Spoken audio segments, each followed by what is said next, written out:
Shalom, selamat hari Sabat semua. Sekali lagi kita bertemu dalam bacaan misi Sabat ke-13 ini yang bertarikh 28 Mac 2020 yang bertajuk Desa Roma Menemui Sabat.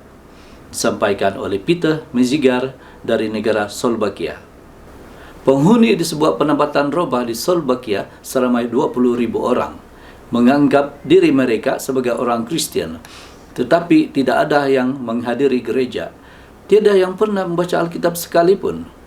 Selepas kemerdekaan Slovakia pada tahun 1993, pelbagai misionaris mulai datang ke penempatan Rakusi. Misionaris yang pertama, sepasang suami istri, berkhotbah di jalanan utama setiap hari Ahad. Orang ramai berkumpul untuk mendengar tetapi memahami sedikit sahaja karena mereka tidak pernah membaca Alkitab. Seorang penduduk kampung yang bernama Peter Mezigar lebih berminat untuk membuat persembahan dalam kumpulan kugirannya daripada mendengar khotbah. Dia bermain gitar bass di majelis perkawinan dan pengkebumian. Biasanya para ahli kugiran, termasuk adik lelakinya, Pavel, menghabiskan pendapatan kumpulan kugiran itu untuk membeli alkohol. Tetapi Peter tidak pernah minum semasa mengadakan persembahan. Dia adalah pemandu yang ditetapkan. Semasa mengadakan persembahan, beliau memperhatikan bahwa setiap penonton tergulung dari dua kumpulan. Kumpulan pertama dengan tingkah laku yang baik dan kecerdasan tinggi, dan kumpulan kedua dengan sikap yang lebih bersifat primitif. Para pemuzik yang lain tidak melihat ini karena mereka mabuk. Peter memperhatikan orang ramai dengan terpesona pada setiap konser. Apabila seorang itu mabuk, orang kaya terlucut pakaian, kepinggang dan berkeluhan sama seperti orang yang miskin. Setiap acara berakhir dengan pergaduhan, bertumbuk karena mabuk, bahkan sampai ada yang mati. Apabila penonton coba menyerang Peter dan para pemuzik yang lain dalam kegilaan karena mabuk di Republik Czech, Peter dan saudaranya memutuskan untuk berhenti untuk bermain musik. "Saya akan berhenti bermain musik duniawi," kata Pavel. "Saya ingin bermain musik untuk Tuhan," kata Pavel sekali lagi. Pavel telah mendengar musik Kristen yang dikongsikan oleh para misionaris yang melawat.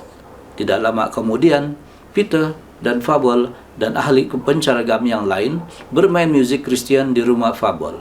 Semasa satu sesi, Peter melihat Alkitab terletak di atas meja. "Buku apa ini?" dia bertanya sambil mengambilnya. Pavel merampasnya, yaitu adik dia. "Letakkan kembali," kata Pavel sekali lagi. "Bukan buku untuk kamu," kata Pavel. Pavel sedang mengkaji Alkitab dan tidak mahu mengungsikannya.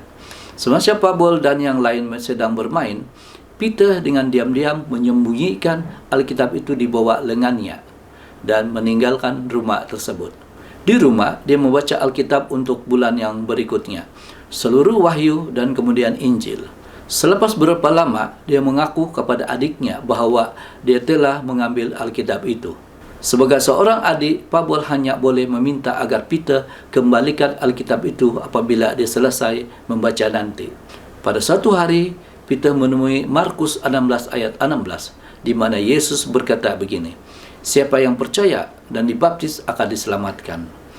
Dia menutup Alkitab itu dan membukanya kembali. Ayat yang sama menetapnya. Siapa yang percaya dan dibaptis akan diselamatkan. 3 kali Peter menutup dan membuka Alkitab itu, dan setiap kali ia memaparkan ayat yang sama. Peter membawa Alkitab itu dan berlari ke rumah adiknya, yaitu Pavel. Pavel sedang bermain gitar dengan 2 orang kawannya. "Tolong datang dan baptiskan saya," kata Peter. Dia tidak tahu apa-apa tentang pembaptisan. Dia hanya mahu mematuhi Yesus dan dibaptiskan. "Kamu mahu saya membaptiskan kamu?" kata Pavel. "Ya, ditulis dengan jelas di sini bahwa sesiapa yang dibaptiskan akan selamat," jawab Peter. Pavel tergagap, tetapi Peter tegas.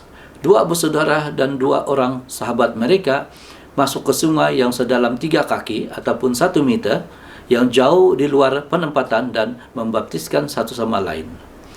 Mereka mengaku dosa mereka kepada Tuhan dan meminta maaf. Selepas itu, mereka mengalami kegembiraan luar biasa dan bercakap tentang seluruh sorga yang bersukacita atas pembaptisan mereka. Selepas itu, 4 orang lelaki itu berhenti memaki, merokok, dan meminum minuman keras.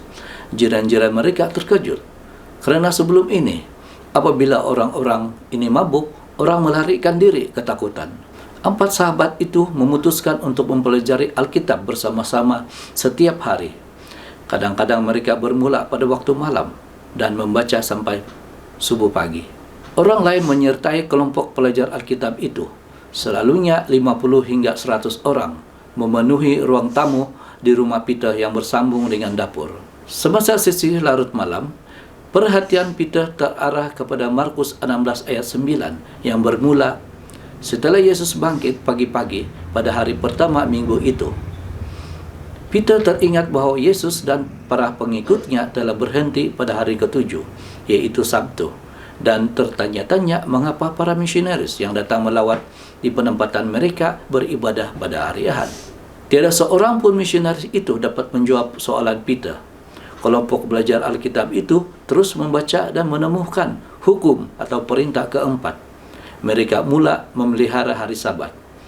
Pada suatu hari, Peter menyuarakan kebingungannya tentang hari Ahad kepada orang asing yang melawat saudara di penempatan Roma.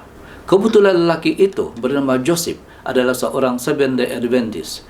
Dia memberitahu Peter bahawa ada gereja yang memelihara Sabat Alkitab. Atas jemputan Peter, Joseph menyampaikan ceramah kepada kelompok pelajar Alkitab itu. Kemudian Joseph membawa Peter dan kawan-kawannya untuk melawat gereja-gereja Adventist di kawasan itu. Peter terutamanya tertarik dengan suasana tenang dan harmoni semacam upacara perjamuan suci Adventist. Ruang tamu di rumah Peter menjadi rumah gereja Adventist untuk menjalankan kebaktian Sabat dan program-program yang lain. Peter dan saudaranya serta 24 anggota kelompok pelajar Alkitab yang lain dibaptis ke dalam gereja Adventist pada tahun 2015. 10 lagi orang dibaptiskan dalam tempoh 2 tahun berikutnya.